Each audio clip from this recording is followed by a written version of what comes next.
my question to you is, how do you prioritize or find a balance between doing the day-to-day and going to the next level? I'm going to tell you, it's way harder now. With all this digital and emails and instantaneous replies and the expectation of instantaneous work. You graphic designers, you're going to totally get this one. Well, I told you to design the ad at 10 and it's 10:10. I don't have it yet. That never happened before all of this digital technology, because we would meet with a client. We would have months to come up with a brand. We'd pull things out of magazines and we'd order type and we'd do color palettes, and then they'd approve that rough sketch, which looks nothing like a print ad, right? It just looks like a blob, but they could get it. And then we'd do a photo shoot, and then we'd compose the ad and we'd order the type fonts, and then they would get to see that. And that's as close as they were going to see before it printed in the magazine. And then we'd get a proof. And this whole process was 6 months. And magazine ads were due 2 months before they were published. So if we were going to run something in October, we needed to start in March. And we did. And we had all this time. And if we really rushed, we could start in April, but maybe not make the date. So the minute the fax machine, I trace it all back to the fax machine.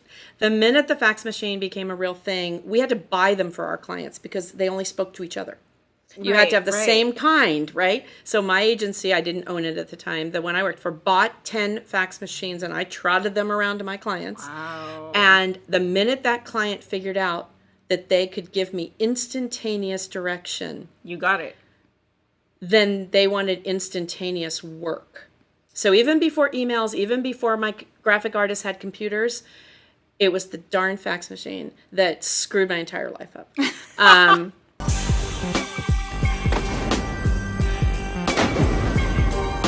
And, God forbid you missed a fax. And this was on that old paper. And it was disgusting. Oh my gosh. So, how do I balance it now? It is so hard because I'm getting emails all day and all night. I'm getting texts all day because now all my clients have my cell phone number. Yep. You guys all have it if you've watched the videos.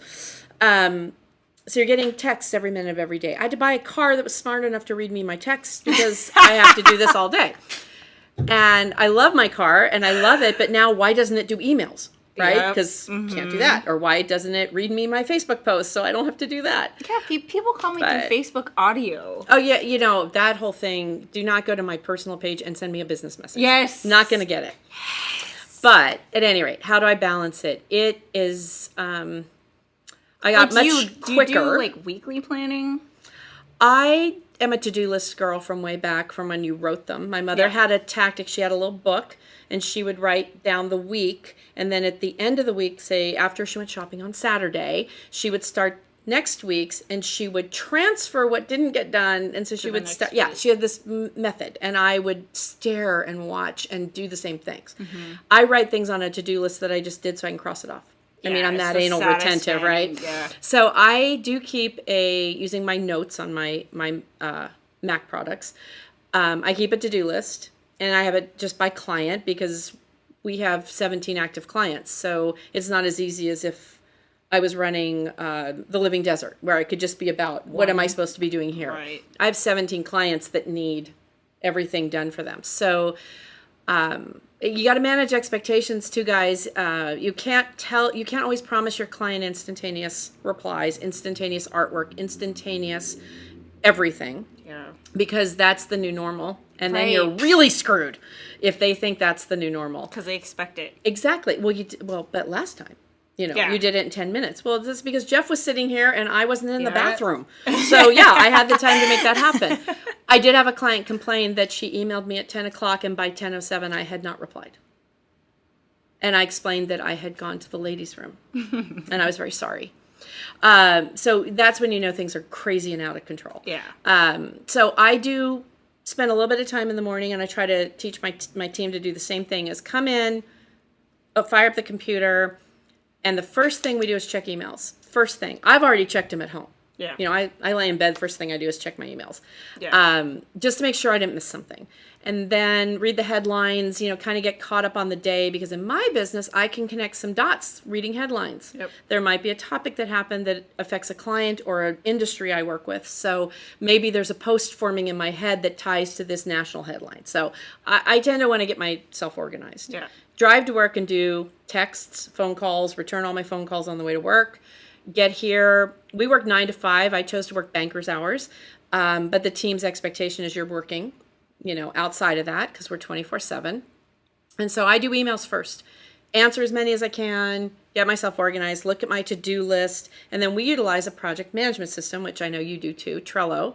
And honestly, without that, I would be lost, because it's every client with every list, with every job. Everything is there. And while it took us a year to go all in, so we had some emails, we had some Trello, we had some things on the server, and nobody could remember where anything was.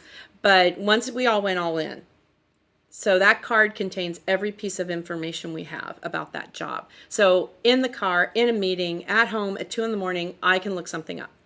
So the danger is if a client going to bed goes, oh, don't forget about this. And they're not trying to get you to respond. It's just, I don't want to forget. Yeah. So they send you an email. Well, I look at my email before I go to bed. Oh, crap. All right. So then I go to Trello and I go, hey, Chelsea, blah, blah, blah, blah, blah. Well, she's up. So then she does the blah, blah, blah. And Trello's me that she did it. And I, trying to show off, send an email to the client going, hey, we were able to get that done. And the client answers, I'm still up. That's awesome. Well, that's the new normal. Yeah. So you try to manage the outreach to between your office hours. Yeah. Don't let them call you at home on Sunday. I've told JPL not to call my house on Sunday because my husband works for them, does work for them. And one of his engineers called our home on a Sunday. And I said, no. This does not happen. You do not call him on a Sunday. He's scrambling for the phone going, don't piss JPL off. And I'm like, I don't care who it is. You don't call my house. Yeah. So we had to hang up on them. And actually, they respected him a lot more. And I think in the end that happens. So I think managing expectations was hard for me to understand and learn. That's the first thing, is you tell clients this was a one-off. Happy to have done that at 10 o'clock last night. But honestly, normally I'm asleep by then. So don't rely on that.